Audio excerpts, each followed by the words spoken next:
నమస్కారం, న్యూస్ విజన్కు స్వాగతం. ముఖ్యమంత్రి హోదాలో తన రెండవ పర్యటనలో భాగంగా రాజధాని ప్రాంతంలో పర్యటించి నిర్మాణాల స్థితిగతులను పరిశీలించారు చంద్రబాబు నాయుడు.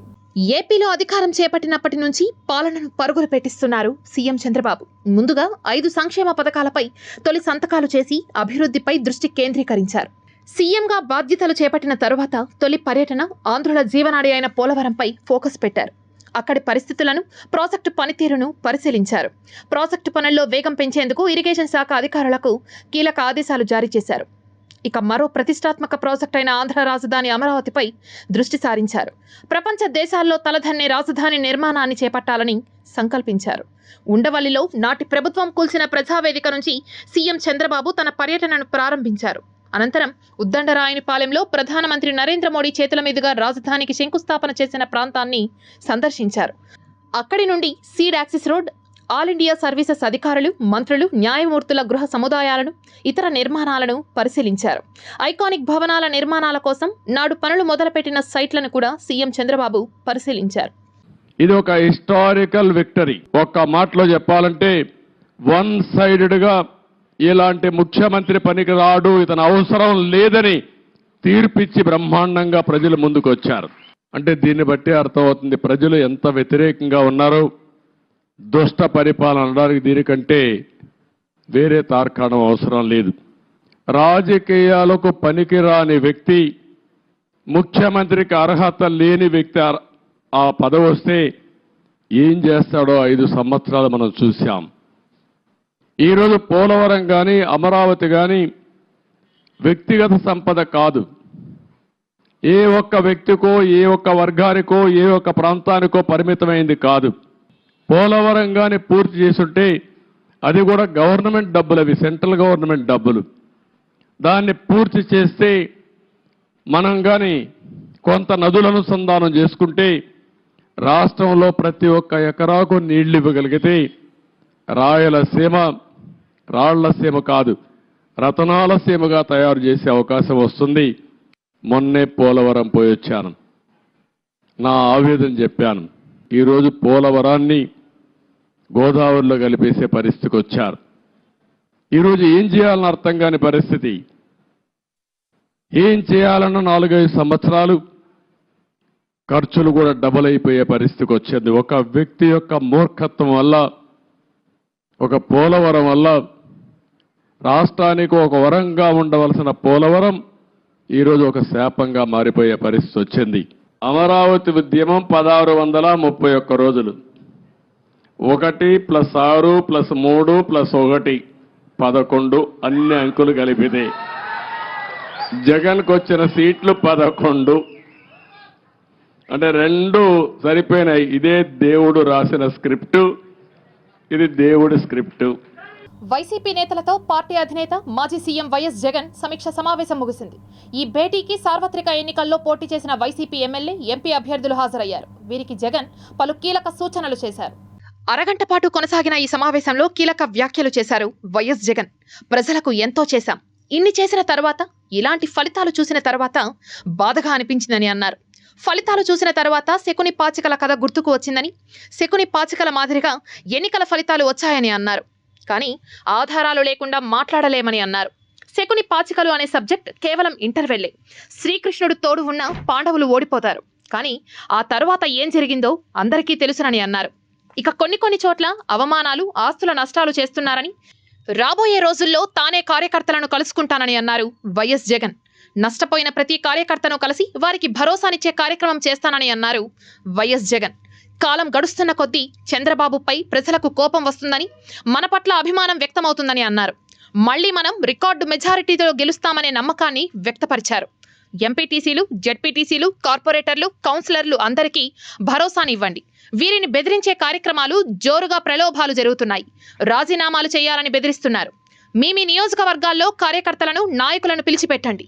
4 ఏళ్ల వరకు కూడా అవిశ్వాసం పెట్టే అవకాశం లేదని సూచించారు వైఎస్ జగన్. మరోవైపు 12 కోట్ల మంది ఓటర్లు ఏపీలో ఉన్నారు. దాదాపు సగానికి పైగా అక్క చెల్లెమ్మలు ఉన్నారు. 1500 ప్రతి ఒక్కరికి ఇస్తానని చెప్పారు. ఇందులో పెన్షన్లు తీసుకునే వాళ్ళని పక్కన పెట్టినా సరే మిగిలిన 1.8 కోట్ల మంది ఎదురు చూస్తున్నారని వ్యాఖ్యానించారు వైఎస్ జగన్. పెట్టుబడి సహాయం కోసం రైతులు ఎదురు చూస్తున్నారని, అమ్మఒడి కింద వచ్చే డబ్బుల కోసం వారు ఎదురు చూస్తున్నారని అన్నారు. ఏవి కూడా అడుగులు ముందుకు పడని పరిస్థితి.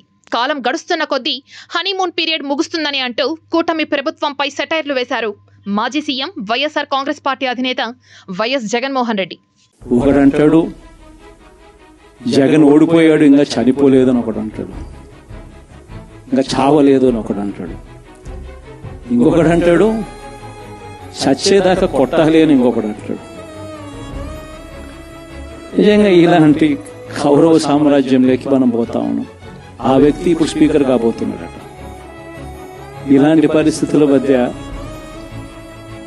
ఆ కౌరవ సామ్రాజ్యంలో అసెంబ్లీలో ఏదో మనం చేయగలుగుతామని చెప్పి నాకైతే నమ్మకం లేదు. కానీ పాపాలు పండే కొద్దీ ప్రజలతో కలిసి ప్రజల మధ్య నిలబడి పోరాటం చేసే కార్యక్రమాలు అయితే రాబోయే రోజుల్లో ముమ్మరంగా స్పీడ్ అందుకుంటాయి. రుచి శుచి శుభ్రత పాటించకుండా నాసిరకమైన ఆహారాన్ని ప్రజలకు అందిస్తున్నారన్న ఫిర్యాదు మేరకు తిరుపతి నగరపాలక సంస్థ హెల్త్ ఆఫీసర్ తనిఖీలు నిర్వహించారు. తిరుమల తిరుపతి బైపాస్ రోడ్లోని PS4 రెస్టారెంట్లో ఓ యాత్రికుడు తినే ఆహారంలో జెర్రీ రావడంతో నగరపాలక సంస్థ అధికారులకు ఫిర్యాదు చేశారు. అక్కడికి చేరుకున్న ఆరోగ్య శాఖ సిబ్బంది వంటగదిని, డీ ఫ్రిడ్జ్, కూరగాయలు నిల్వ ఉంచే ప్రదేశాన్ని, ఫ్రీజర్ కంపార్ట్మెంట్లలో బూజు పట్టిన పండ్లు, కుళ్ళిన కూరగాయలు, దుర్వాసన వెదజల్లే ఆహారం ఇలా కొన్నింటిని తనిఖీ చేయగా అక్కడ కుళ్ళిపోయిన వస్తువులు దర్శనమివ్వడంతో సంబంధిత హోటల్పై చర్యలకు పాల్పడ్డారు. ఈ సందర్భంగా హెల్త్ ఆఫీసర్ యువ అన్వేష్ మీడియాతో మాట్లాడుతూ దేశ విదేశాల నుంచి స్వామివారి దర్శనార్థం వచ్చేటటువంటి యాత్రికులకు రుచికరమైన భోజనం అందించకపోవడం పట్ల ఆయన ఆగ్రహం వ్యక్తం చేశారు. ఇటువంటి హోటల్ యాజమాన్యాలు యాత్రికులకు రుచికరమైన ఆహారాన్ని అందించాల్సిన బాధ్యత లేకుండా నాసిరకమైన ఫుడ్ను అందించడంతో PS4 హోటల్ యాజమాన్యానికి ఫైన్ విధించారు. ఇటువంటి చర్యలకు పాల్పడితే శాఖాపరమైన చర్యలు తీసుకుని వారి లైసెన్స్ రద్దు చేస్తామని మీడియాకు తెలిపారు. రోజు మనకి PS4 నుంచి ఒక కస్టమర్ కంప్లైంట్ చేసి మనకి వీడియోలు పంపించారు. అంటే వాళ్ళు ఆర్డర్ చేసిన స్పెషల్ మీల్స్లో జెర్రీ ఉన్నట్టు కూడా మనకి వీడియోతో పాటు ఇక్కడే మనకి ఈ లొకేషన్లోనే ఫోటో తీసి కూడా మనకు పంపించారు. సో ఈ కంప్లైంట్ తీసుకొని నేను food safety officer and sanitation విభాగం అంతా కూడా ఇక్కడికి వచ్చి చెక్ చేయడం జరిగింది. సో ఇక్కడ మన కిచెన్ ప్రెమిసెస్ అంతా కూడా చెక్ చేసాము. కిచెన్ ప్రెమిసెస్లో కూడా మనకి ప్రాపర్ స్టోరేజ్ టెంపరేచర్ మెయింటైన్ చేయకుండా వీళ్ళు నార్మల్గా మనం డే టు డే వాడే వెజిటేబుల్స్ని కూడా ఫ్రోజన్ కంపార్ట్మెంట్లో దట్టు ప్రాపర్ టెంపరేచర్ మెయింటైన్ చేయకుండా పెట్టుకున్నారు. ఈ చెడిపోయిన టమోటాలు కానీ, పురుగులు పట్టిన వంకాయలు కానీ అవన్నీ కూడా మీరు విజువల్స్ తీసుకున్నారు. సో అది కాకుండా మనకి పనసకాయలు కూడా స్టోరేజ్ కంపార్ట్మెంట్లో ఫంగస్ పట్టిపోయిండేవి ఆల్రెడీ మీరు విజువల్స్లో చూసారు ఇందాక కూడా, అవన్నీ కూడా మనం అబ్జర్వ్ చేశాము. So proper food guidelines follow కాకుండా, ప్రాపర్ స్టోరేజ్ గైడ్లైన్స్ ఫాలో కాకుండా ఈరోజు రెస్టారెంట్ మన PS4 రన్ చేస్తున్నారు. సో లైసెన్స్ అంతా కూడా చెక్ చేశాము. సో కస్టమర్ దగ్గర కూడా ఇప్పుడే కంప్లైంట్ తీసుకున్నాము. సో కంప్లైంట్ తీసుకుని దాన్ని వెరిఫికేషన్ చేసి ఇమీడియట్గా వీళ్ళకి నోటీస్ ఇష్యూ చేస్తాం మన మున్సిపల్ కార్పొరేషన్ తరపు నుంచి. అండ్ ఈ ఫుడ్ శాంపుల్ కూడా ఏదైతే మనకి కంప్లైంట్స్ వచ్చాయో ఆ శాంపుల్స్ అన్నీ కూడా ఇప్పుడు వెరిఫై చేసి మన ఫుడ్ ఇన్స్పెక్టర్ గారు ఇప్పుడు దాని శాంపుల్ తీసుకొని ల్యాబ్ పంపించడం జరుగుతుంది. సో ఇమీడియట్గా జేసీకి రిపోర్ట్ చేయడం జరుగుతుంది. కమిషనర్ గారికి కూడా మనం ఇంటిమేషన్ ఇచ్చినాము. సో భారీ పెనాల్టీ దీని మీద మన రెస్టారెంట్ మీద ఇంపోజ్ చేసి, సో ఇప్పుడు ఆల్రెడీ కుక్ చేస్తుండే ఫుడ్ శాంపుల్స్ కూడా మనం చెక్ చేస్తున్నాం. ఇంకెక్కడైనా కూడా ఇలాంటి ఏదైనా ఇన్సెక్ట్స్ ఏమైనా వాటిలో దొరికే అవకాశం ఉందేమో కూడా చెక్ చేస్తున్నాము. ఏదైతే మనకి ఇందాక కూడా మీరు చూసి చెడిపోయిన ప్రోడక్ట్స్ ఇవన్నీ కూడా పెట్టుకున్నారు. ఈ చెడిపోయిన ప్రోడక్ట్స్ అన్ని కూడా ఇమీడియట్గా డిస్పోజ్ చేసి వాటిని శానిటైజేషన్ తీసుకొని మన మున్సిపల్ కార్పొరేషన్ ఆఫీస్లో పెట్టడం జరుగుతుంది. సో ఈ క్లారిటీ వచ్చేంత వరకు కూడా ఈ రెస్టారెంట్ సంబంధించి మనం ఓపెన్ చేయాలా లేదని కమిషనర్ గారితో డిస్కస్ చేసి డెసిషన్. నా పేరు వచ్చేసి రాజశేఖర్. నేను వచ్చేసి పుత్తూరు నుంచి వచ్చాను. ఒక హాస్పిటల్ దగ్గరకు వచ్చేసి దారి మధ్యలో తింటూ వెళ్ళడానికి వచ్చాను. ఇక్కడ PS4 ఉంటే PS4లోకి వచ్చి స్పెషల్ మీల్స్ ఆర్డర్ ఇచ్చాను. స్పెషల్ మీల్స్లో వచ్చేసి నాకు ఒక జెర్రీ వచ్చింది. జెర్రీ వచ్చిన వెంటనే ఒక రిక్వెస్ట్గా నేను వాళ్ళకి చెప్పడం జరిగింది. రిక్వెస్ట్గా చెప్తే వాళ్ళు చేంజ్ చేస్తాము ఇదేదని చెప్పారు. చేంజ్ చేశారు. బట్ అయితే నాకు వచ్చేసి నేను ఒక్కరిని తిని కాదు, ప్రజలంతా తిని వచ్చేసి ఇబ్బంది పాల్పవుతారని చెప్పేసి ఒక కారణం చేత సేఫ్టీ లేకుండా ఫుడ్ ఇట్లా జనాలకి ఇస్తే చిన్నపిల్లలు మెయిన్ చిన్నపిల్లలు తింటారు ఫుడ్. ఇక్కడ ఎక్కువగా PS4 అంటే చిన్నపిల్లలకి ఎక్కువగా వస్తారు. ఆ ఫుడ్ను వచ్చేసి ఇలా చేయడం నాకు బాధాకరమైన విషయం వచ్చింది. తిరుపతి లాంటి ఆధ్యాత్మిక క్షేత్రంలో శాంతి భద్రతలకు విఘాతం కలిగిస్తే కఠినమైన చర్యలు తప్పవని తిరుపతి అర్బన్ జిల్లా పోలీస్ శాఖ హెచ్చరించింది. తిరుపతి అర్బన్ జిల్లా ఎస్పీ హర్షవర్ధన్ రాజు ఆదేశాలతో ఈస్ట్ పోలీస్ స్టేషన్ పరిధిలో పలుచోట్ల ఆకస్మిక తనిఖీలు చేయడం జరిగింది. ఇందులో భాగంగా పెద్దకాపు లేఅవుట్, స్కావెంజర్స్ కాలనీ, చిన్నకాపు వీధి, బండ్ల వీధి, సున్నపు వీధి, ఆర్టీసీ బస్టాండ్ ఇలా సమస్యాత్మక ప్రాంతాలను గుర్తించి అక్కడ మద్యం, గంజాయి వంటి మత్తు పదార్థాలు సేవిస్తున్నటువంటి వారిపై శాఖాపరమైన చర్యలు తీసుకోవడం జరిగిందని, తిరుపతిలో శాంతి భద్రతలకు ఎటువంటి విఘాతం కలగకుండా చూసుకునేందుకు పోలీస్ శాఖ సిద్ధంగా ఉందని, అందుకుగాను నగరవాసులు పోలీసులకు సహకరించాలని విజ్ఞప్తి చేశారు. తిరుపతి పుణ్యక్షేత్రానికి విచ్చేసేటటువంటి యాత్రికులకు ఎటువంటి ఇబ్బందులు కలగకుండా చూడడమే పోలీసుల కర్తవ్యమని అన్నారు. రాబోయే రోజుల్లో మత్తులో జోగుతున్న యువతపై ఉక్కుపాదం బిగిస్తామని తిరుపతి డీఎస్పీ రవి మనోహరాచారి హెచ్చరించారు. నగరంలో ఎక్కడైనా గంజా అమ్ముతున్నా, విక్రయిస్తున్నా వారి యొక్క సమాచారాన్ని పోలీసులకు తెలిపితే గోప్యంగా ఉంచి అమ్మేవారిని కస్టడీలోకి తీసుకోవడం జరుగుతుందని తెలిపారు. శాంతి భద్రతలకు విఘాతం కలిగించే వాళ్ళని కానీ ఎట్టి పరిస్థితుల్లో ఉపేక్షించేది లేదు. కాబట్టి మా ఎస్పీ గారి హర్షవర్ధన్ రాజు గారి ఉత్తర్వుల మేరకు మేమంతా కూడా ఈ డ్రైవ్ కంటిన్యూ చేస్తున్నాం. మేము ఇప్పటికి డ్రైవ్ కంటిన్యూ వారం రోజుల నుంచి ఇలాగే కంటిన్యూ చేస్తాం. ఇక ముందు కూడా ఇలాగే కంటిన్యూ చేస్తాం. ఎందుకంటే ఏదైనా తోపుడు బండ్లు కానీ, ఏదైనా పెట్టి అఫెన్సెస్ కానీ, పెట్టి ఇవి కానీ, షాప్స్ కానీ, ఇంకోటి హోటల్స్ కానీ, అంటే ఈ బిజినెస్ ఎస్టాబ్లిష్మెంట్స్ ఏవైనా ఉంటే డెఫినెట్గా ఆ ప్రాంతానికి జనాలు వస్తారు. సో వాళ్ళు కూడా బిజినెస్ ఎస్టాబ్లిష్మెంట్స్ వారికి కూడా మా సలహా ఏంటంటే, సూచన ఏంటంటే, సరైన సమయంలో టైం అయిపోయిన తర్వాత క్లోజ్ చేసి మీరు స్వయంగా క్లోజ్ చేయండి.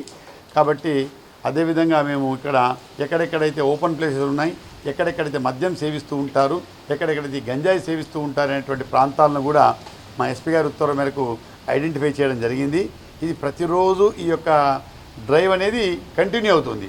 సో ఎట్టి పరిస్థితుల్లో తిరుపతి పట్టణంలో బయట వచ్చే యాత్రికుడికి తెలియాలి ఇక్కడ శాంతి భద్రతలు బ్రహ్మాండంగా ఉన్నాయి అనేటువంటి ఒక మెసేజ్ ఇతర ప్రాంతాలకు, ప్రపంచంలో ఉండేటువంటి తిరుమల వైశిష్టత గురించి బయటికి వెళ్ళాలనే ఉద్దేశంతో ఇవన్నీ చేయడం జరుగుతుంది. తిరుపతి పట్టణంలో యువత రేయింబగోలు రాత్రి పగలు ఎక్కువ మంది మోటార్ సైకిళ్ళ మీద triple riding, cell phone driving, చిన్నపిల్లలు కూడా డ్రైవింగ్ చేస్తున్నారు.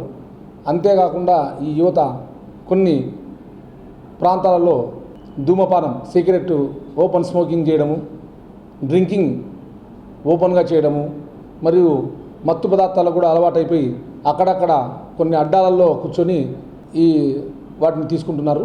రోడ్ల మీద కనిపించకూడదు, వాళ్ళకు కౌన్సిలింగ్ జరగాలి, వాళ్ళల్లో మార్పు తేవాలని ఎస్పీ గారు ఉత్తర్వులు ఇచ్చినందువల్ల శ్రీవారి మెట్టు మార్గంలో 1200 మెట్టు వద్ద దివ్య దర్శనం టోకెన్ స్కానింగ్ను టీటీడీ పునఃప్రారంభించింది. ఇందుకు సంబంధించిన ట్రయల్ రన్ గురువారం నిర్వహించారు. శ్రీవారి మెట్టు వద్ద దివ్య దర్శనం టోకెన్లు తీసుకున్న భక్తులు శుక్రవారం నుంచి విధిగా 1200 మెట్టు వద్ద స్కానింగ్ చేయించుకోవాలి. లేకుంటే గతంలో ఆచరణలో ఉన్నట్లుగా దివ్య దర్శనం టోకెన్లు కలిగి స్కానింగ్ చేసుకుని భక్తులను దర్శనం క్యూ లైన్లలో అనుమతించరని టీటీడీ తెలిపింది. కావున భక్తులు ఈ మార్పును గమనించి తదననుగుణంగా దర్శనానికి రావాలని టీటీడీ విజ్ఞప్తి చేస్తోంది. కేంద్రంలో కాంగ్రెస్ పార్టీ హయాంలో ఉన్నప్పుడు తిరుపతిలో నివాసం ఉంటున్న స్థానికులకు ప్రతి మంగళవారం శ్రీ వెంకటేశ్వర స్వామి వారి ఉచిత ప్రవేశ దర్శనం కల్పించేవారమని, అయితే గడిచిన 10 సంవత్సరాలుగా స్థానికులకు దర్శన భాగ్యం కల్పించకపోవడంపై తిరుమల తిరుపతి దేవస్థానం పరిపాలనా భవనం ఎదుట ధర్నా నిర్వహించి టీటీడీపై మాజీ కేంద్ర మంత్రి చింతామోహన్ మండిపడ్డారు. కాంగ్రెస్ పార్టీ అధికారంలో ఉన్నప్పుడు, బాపిరాజ్ చైర్మన్గా ఉన్నప్పుడు ప్రతి మంగళవారం స్థానికులకు ప్రత్యేక ప్రవేశ దర్శనం ఏర్పాటు చేశాం. అంటే విఐపి దర్శనం లాగా 5,000 మందికి తక్కువ లేకుండా వచ్చినటువంటి ప్రతి స్థానికులకు గౌరవంగా ప్రత్యేకంగా ఒక స్పెషల్ క్యూ పెట్టి వాళ్లకు అందరికీ దర్శనాలు ఏర్పాటు చేశాం ప్రతి మంగళవారం. ఆ పద్ధతి ప్రస్తుతానికి జరగటం లేదు. మేము కాంగ్రెస్ పార్టీ తరఫున డిమాండ్ చేస్తున్నాం, ఖచ్చితంగా మరి వచ్చే నెల నుంచి ప్రతి మంగళవారం స్థానికులకు ఎవరైతే ఆధార్ కార్డు ఎత్తుకొని పోయి ఇస్తారో వాళ్ళకి ప్రత్యేకమైన ప్రవేశ దర్శనం ఏర్పాటు చేయాలని తిరుమల తిరుపతి దేవస్థానాన్ని మేము గట్టిగా డిమాండ్ చేస్తాం. దేశవ్యాప్తంగా పార్లమెంటు ఎన్నికలు ముగిసిన నేపథ్యంలో అన్ని వస్తువుల ధరలు పెరుగుతున్నాయి. ప్రజల అవసరం పార్టీలకు లేకపోవడంతో ధరలు విపరీతంగా పెంచుతున్నారని వామపక్షాలు ఫైర్ అవుతున్నాయి. డయాబెటిస్, బీపీ సహా 54 రకాల ఔషధాల ధరలను కేంద్ర ప్రభుత్వం పెంచింది.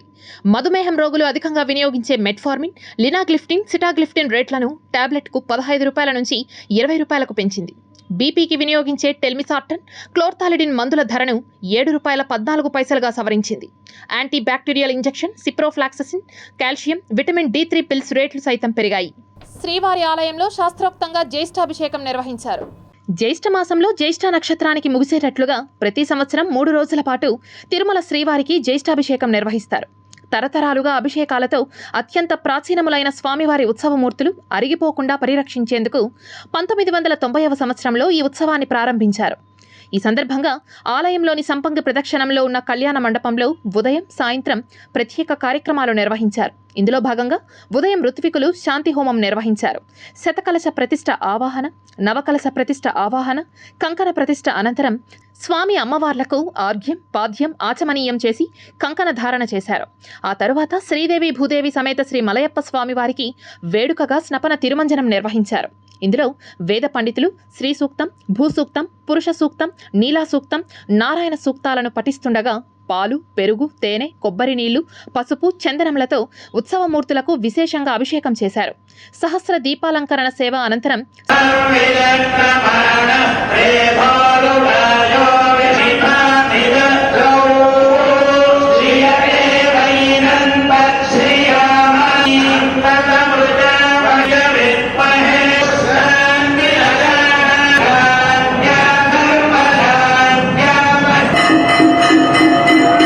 శ్రీదేవి భూదేవి సమేత శ్రీ మలయప్ప స్వామివారి ఉత్సవమూర్తులు ముత్యపు కవచంతో ఆలయ 4 మాడవీధుల్లో విహరించి భక్తులను కటాక్షించారు. ఈ కార్యక్రమంలో తిరుమల పెద్దజీయర్, చిన్నజీయర్ స్వాములు, టీటీడీ ఈవో శ్యామలారావు దంపతులు, ఆలయ డిప్యూటీ ఈవో లోకనాథం, ఇతర అధికారులు పాల్గొన్నారు.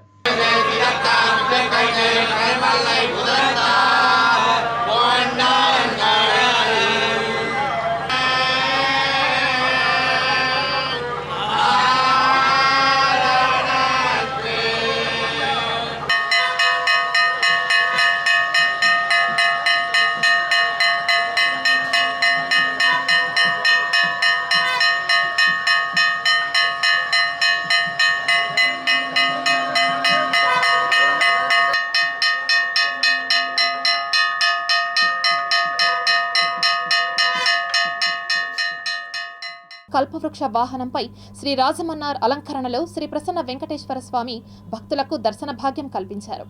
అప్పలాయగుంట శ్రీ ప్రసన్న వెంకటేశ్వర స్వామి వారి బ్రహ్మోత్సవాల్లో 4వ రోజైన గురువారం ఉదయం శ్రీ రాజమన్నార్ అలంకరణలో శ్రీనివాసులు కల్పవృక్ష వాహనంపై భక్తులకు దర్శనమిచ్చారు. ఉదయం 8 గంటల నుంచి 9 గంటల వరకు స్వామివారు ఆలయ 4 మాడవీధుల్లో విహరించి భక్తులకు దర్శన భాగ్యాన్ని కల్పించారు. వాహనం ముందు భక్తజన బృందాలు చెక్క భజనలు, కోలాటాలతో స్వామివారిని కీర్తిస్తుండగా మంగళ వాయిద్యాల నడుమ స్వామివారి వాహన సేవ కోలాహలంగా సాగింది. భక్తులు అడుగడుగునా కర్పూర హారతులు సమర్పించి స్వామివారిని దర్శించుకున్నారు. శ్రీ ప్రసన్న వెంకటేశ్వర స్వామివారు 4వ రోజు ఉదయం కల్పవృక్ష వాహనంపై దర్శనమిస్తూ కల్పవృక్షం ఇవ్వలేని ధర్మ మోక్షాల్ని కూడా నేను అనుగ్రహిస్తానని నిరూపిస్తున్నారు. కల్పవృక్షాలు లోకాతీతమైన ఏ ఫలాన్నైనా ఇస్తాయి. ఇవి కోరుకునే వారి తెలివిని బట్టి లభిస్తాయి. ఈనాటి వాహనమైన కల్పవృక్షం 5 కల్పవృక్షాల ఏకరూపం. అన్ని కల్పవృక్షాలిచ్చే ఫలాలు శ్రీవారే ఇస్తారు. శ్రీదేవి భూదేవి ఇహలోక ఫలాలను ఇస్తే శ్రీవారు దివ్యలోక ఫలాలు, ముక్తిని ప్రసాదిస్తారు. కనుక కల్పవృక్ష వాహనోత్సవ సేవ ఇహపర ఫల ఆనందదాయకం. అనంతరం ఉదయం 10 గంటల నుంచి స్వామి అమ్మవార్లకు వేడుకగా స్నపన తిరుమంజనం నిర్వహించారు. ఇందులో పాలు, పెరుగు, తేనె, చందనం, పసుపు, కొబ్బరి నీళ్లతో అభిషేకం చేశారు.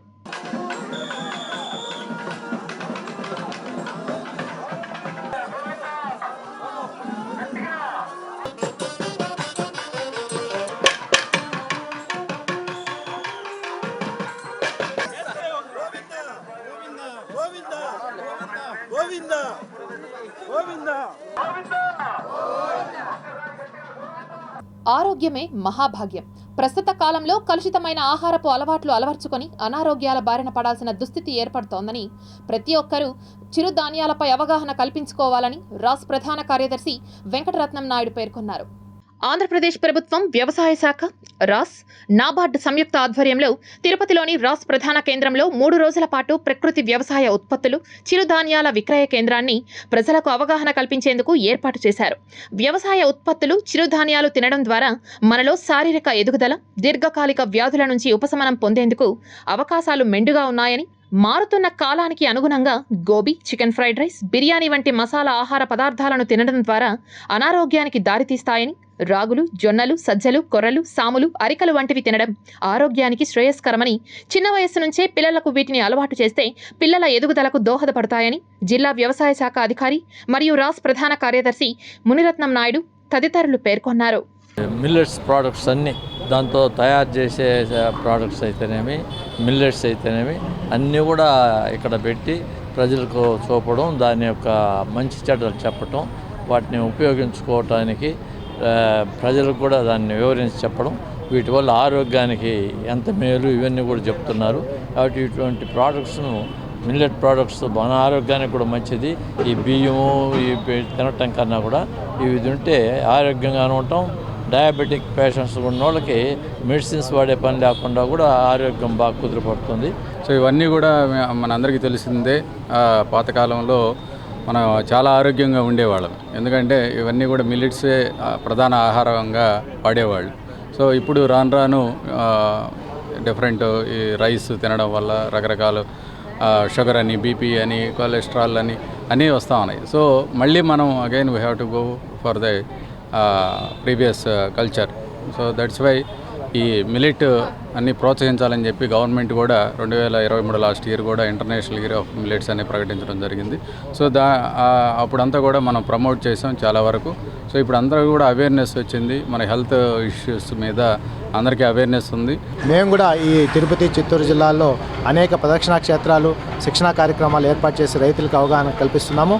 అందులో భాగంగానే ఈ 3 రోజుల పాటు నాబార్డు వారి సహకారం తీసుకొని మనం ఈ ఉత్పత్తుల మేళా నిర్వహించినట్లయితే పట్టణంలో ఉండేటువంటి ప్రజలకు కూడా అవగాహన వచ్చి దాని మీద ఎక్కువగా అవగాహన తీసుకొని ఆహార పదార్థాలు ఎక్కువగా తీసుకోవడానికి అవకాశం ఉంటుందని చెప్పి ఈ మేళాని నిర్వహించడం జరిగింది.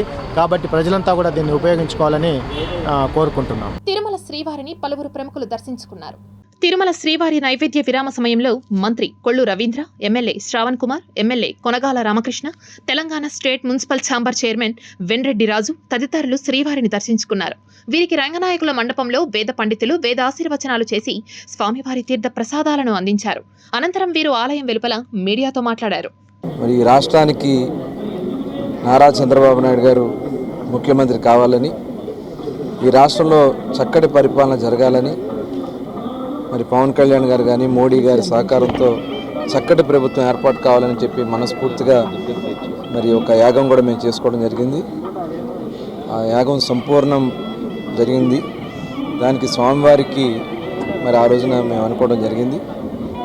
మరి గురువు గారి ఆదేశాల ప్రకారం ఈరోజు వచ్చి స్వామివారిని దర్శనం చేసుకుని తిరిగి మళ్ళీ రాష్ట్రాన్ని నిలబెట్టాలని, ఈ రాష్ట్రాన్ని అన్ని విధాల ముందుకు తీసుకెళ్లాలని, నష్టపోయినటువంటి యువతకి, మహిళకి, రైతుకి, ప్రతి ఒక్క వర్గాలకి, వ్యాపారులకి అండగా ఈ ప్రభుత్వం ఉండాలని, రాష్ట్రం అన్ని రకాలుగా సుభిష్టంగా ఉండాలని చెప్పి మనస్ఫూర్తిగా కోరుకోవడం జరిగింది. చక్కటి వర్షాలు పడి, చక్కటి పంటలు పండి, వ్యాపారాభివృద్ధి చెంది అందరికీ మంచి జరగాలని చెప్పి స్వామివారిని కోరుకోవడం జరిగింది. తప్పకుండా ఆయన ఆశీర్వాదాలు మనందరికీ ఉంటాయి.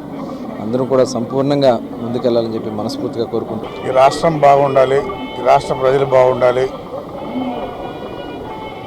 అమరావతి త్వరలో బాగా అభివృద్ధి చెందాలనే కాన్సెప్ట్తో ఆ దేవుడు వెంకటేశ్వర స్వామిని కోరుకుంటూ, ఈ రాష్ట్రంలో రాజధాని కూడా లేదు, అందుకని తెలుగుదేశం ప్రభుత్వం వచ్చింది. అతి త్వరలో రాజధాని నిర్మాణం, రాష్ట్ర అభివృద్ధి, పరిశ్రమలు అన్నీ కూడా ఈ రాష్ట్రం ఆగమేఘాలుగా పోవాలని చెప్పనేసి ఆ దేవదేవుని కోరుకుంటూ, వెంకటేశ్వర స్వామి అన్ని రకాలుగా మా ముఖ్యమంత్రికి ధైర్యాన్ని ఇస్తారని చెప్పని కూడా కోరుకుంటూ సెలవు. పార్లమెంట్ ఎన్నికల్లో బలమైన ముద్ర వేయడమే కాకుండా తెలంగాణ రాజకీయాలు ఒక సంచలనమైనటువంటి నీతికి, నిజాయితీకి నిదర్శనమైనటువంటి కోమటిరెడ్డి రాజగోపాల్ రెడ్డికి మంత్రివర్గ కూర్పులో సమీకలతో ప్రమేయం లేకుండా, కులాలు, మతాలు, బంధుత్వాలతో ప్రమేయం లేకుండా మంత్రివర్గంలోకి తీసుకునేలా చూడాలని కూడా ఆ దేవుని వేడుకోవడం జరిగింది. జాతీయ సంస్కృత విశ్వవిద్యాలయంలో అంతర్జాతీయ యోగా దినోత్సవాన్ని పురస్కరించుకొని 2 రోజుల పాటు సదస్సును నిర్వహించడం జరిగిందని ఉపకులపతి ఆచార్య కృష్ణమూర్తి తెలిపారు. తిరుపతి జాతీయ సంస్కృత విశ్వవిద్యాలయంలో 2 రోజుల పాటు నిర్వహించనున్న అంతర్జాతీయ యోగా దినోత్సవం సదస్సులను ప్రారంభించారు. ఈ కార్యక్రమానికి ముఖ్య అతిథిగా విచ్చేసిన ఉపకులపతి ఆచార్య కృష్ణమూర్తి, ఆయుర్వేదిక్ కళాశాల ప్రిన్సిపల్ డాక్టర్ రేణు దీక్షిత్ మీడియాతో మాట్లాడుతూ, ఆయుర్వేద శాస్త్రం మరియు యోగా శాస్త్రం యొక్క పరస్పర సహకారంతో ఆధునిక కాలంలో ఉన్నటువంటి వివిధ రోగాలను నివారించవచ్చునని పేర్కొన్నారు. యోగా శాస్త్రం అనేటటువంటిది పతాంజలి మహర్షి రచించడం జరిగిందని, పతాంజలి యోగ సూత్రాల ద్వారా ఎన్నో గొప్ప గొప్ప విషయాలను, శారీరక, మానసిక, ఆధ్యాత్మిక శక్తిని పెంపొందించే విధంగా విద్యార్థులకు వివరించడం జరిగిందని వారు మీడియాకు తెలిపారు. నిధిధ్యాసనం యోగం ద్వారానే సంభవిస్తుంది. ఇది ఆధ్యాత్మిక సాధనలో అనుభవైక వైద్యం, చాలా ప్రాక్టికల్ చేయడం అంతా ప్రాక్టికల్ అంతా ఇక్కడ దీంట్లో ఉంది. ఆ ప్రాక్టీస్ చేయడానికే యోగ దర్శనం వచ్చింది. ఈ యోగ దర్శనం మా విశ్వవిద్యాలయంలో సాంఖ్యయోగ దర్శనంగా మొట్టమొదటిగా విభాగంగా రూపొందింది. ఆ తర్వాత యోగ విజ్ఞానం అనేటువంటి ఒక డిపార్ట్మెంట్ మేము ఏర్పాటు చేసాం. తద్వారా అనేక కార్యక్రమాలు, కొన్ని శాశ్వతమైనటువంటి రోగాలకు కూడా దీనికి ఒక పరిహారోపాయాలు ఉంటాయని చెప్పేసి ఈ రకంగా మేము సమాజానికి కూడా సేవలు అందిద్దామని సంకల్పం చేశాం. దీంతో మన ఆయుర్వేద కళాశాలతో కూడా మనకి ఒక MOU ఏర్పాటు చేసుకున్నాం. ఏ పర్పస్తో అయితే యోగా మన ఈ దేశంలో మన పాత సేజెస్ అయితే ఏదైతే దేనికైతే దీన్ని డెవలప్ చేశారో దాని ఫుల్ కాన్సెప్ట్ ఇయర్ అయితే కంప్లీట్ అవుతుంది. ఏదంటే yoga for self and society. ఇంకోటి ఏంటంటే ఇయర్ ఇంకొక బ్యూటిఫుల్ కాన్సెప్ట్ ఏంటంటే యోగా ఫర్ ఉమెన్ ఎంపవర్మెంట్ ఇచ్చారు. అంటే మీరు కానీ ఇప్పుడు యోగా గురించి మనం కానీ దాని హిస్టరీ కానీ మనం తీస్తే యోగా మనం అంటే లేటెస్ట్ మనకి అవైలబుల్ ఎవిడెన్సెస్ ప్రకారం చూస్తే హరప్పా నుంచి ఈ ప్రజెంట్ వరకు మనం కానీ చూసుకుంటా పోతే డిఫరెంట్ స్టేజెస్లో యోగా మారుతూ పోయింది. స్వయంభు శ్రీ వరసిద్ధి వినాయక స్వామివారి దేవస్థానం ఆధ్వర్యంలో హుండీ లెక్కింపు నిర్వహించారు. శ్రీ వరసిద్ధి వినాయక స్వామివారి హుండీ లెక్కింపు ద్వారా 20 రోజులకు రాబడిన ఆదాయం 1,52,94,360 రూపాయలు ఆదాయం లభించింది. బంగారం 80 గ్రాములు, వెండి 3 కిలోల 150 గ్రాములు, గో సంరక్షణ హుండీ ద్వారా 10,376 రూపాయలు, నిత్య అన్నదానం హుండీ ద్వారా 27,217 రూపాయలు, foreign currency USA $904, Malaysia 2 ringgits, Australia $50, Singapore $25 ఆదాయం వచ్చినట్లు దేవస్థానం కార్యనిర్వహణాధికారి వెంకటేశు తెలిపారు. ఈ హుండీ లెక్కింపులో పాల్గొన్న వారు ఏఈఓలు రవీంద్రబాబు, SV కృష్ణారెడ్డి, విద్యాసాగర్ రెడ్డి, ధనంజయ, పర్యవేక్షకులు కోదండపాని, శ్రీధర్ బాబు, బాలరంగస్వామి, మల్లికార్జున, దేవస్థానం సిబ్బంది, సేవకులు, SBI బ్యాంక్ కాణిపాకం శాఖ తదితరులు పాల్గొన్నారు. చిత్తూరు ఎమ్మెల్యే గురజాల జగన్మోహన్ జోక్యం చేసుకుని కైలాసపురంలోని త్రాగునీటి ట్యాంకును పూర్తి చేయడానికి జోక్యం చేసుకోవాలని CPI చిత్తూరు జిల్లా కార్యదర్శి నాగరాజు తెలిపారు. చిత్తూరు నగరపాలక సంస్థ పరిధిలోని 40వ డివిజన్ కైలాసపురంలో నగరపాలక సంస్థ ఆధ్వర్యంలో త్రాగునీటి పథకం కింద 2022వ సంవత్సరంలో ఏర్పాట్లు చేసి నిలిచిపోయిన ఓవర్ హెడ్ ట్యాంకును చిత్తూరు నియోజకవర్గ ఎమ్మెల్యే గురజాల జగన్మోహన్ చొరవతో పూర్తి చేసి 50 డివిజన్లలోని ప్రజలకు త్రాగునీరు అందించే విధంగా చర్యలు చేపట్టాలని CPI చిత్తూరు జిల్లా కార్యదర్శి నాగరాజు విజ్ఞప్తి చేశారు.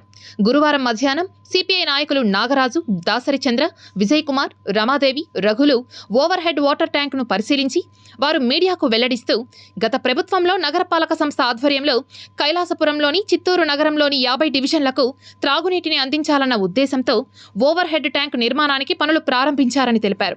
కానీ రాజకీయ ఒత్తిడి వల్ల, ఇతర కారణాల వల్ల ట్యాంక్ నిర్మాణాన్ని నిలిపివేశారని, ప్రస్తుత ప్రభుత్వంలో చిత్తూరు ఎమ్మెల్యే గురజాల జగన్మోహన్ చొరవ తీసుకుని చిత్తూరు నగర ప్రజలకు ఉపయోగపడే ఓవర్ హెడ్ ట్యాంకును పూర్తి చేసి త్రాగునీటిని అందించాలని విజ్ఞప్తి చేశారు. చిత్తూరు ఎమ్మెల్యే గురజాల జగన్మోహన్ ప్రజా సమస్యలపైన, అలాగే అన్ని డివిజన్లలో పారిశుద్ధ్యం మెరుగు కొరకు, అలాగే ఆసుపత్రిలో ప్రజలకు మెరుగైన వైద్య సేవలను అందించాలని పరిశీలిస్తున్నందుకు ఎమ్మెల్యేకి CPI నాయకులు ప్రత్యేక ధన్యవాదాలు తెలిపారు. ఈ కార్యక్రమంలో భారత కమ్యూనిస్టు పార్టీ CPI చిత్తూరు జిల్లా కౌన్సిల్ సభ్యులు దాసరి చంద్ర, విజయ్ కుమార్, రమాదేవి, రఘులు పాల్గొన్నారు. ప్రతి మెకానిక్ సోదరుడు బాగున్నప్పుడే వారి కుటుంబం బాగుపడుతుందని, అందుకుగాను ప్రతి 2-వీలర్ మెకానిక్ సోదరుడికి పోస్టల్ లైఫ్ ఇన్సూరెన్స్ కార్యక్రమాన్ని చేపట్టామని ఆ అసోసియేషన్ అధ్యక్షులు మునిరెడ్డి పేర్కొన్నారు.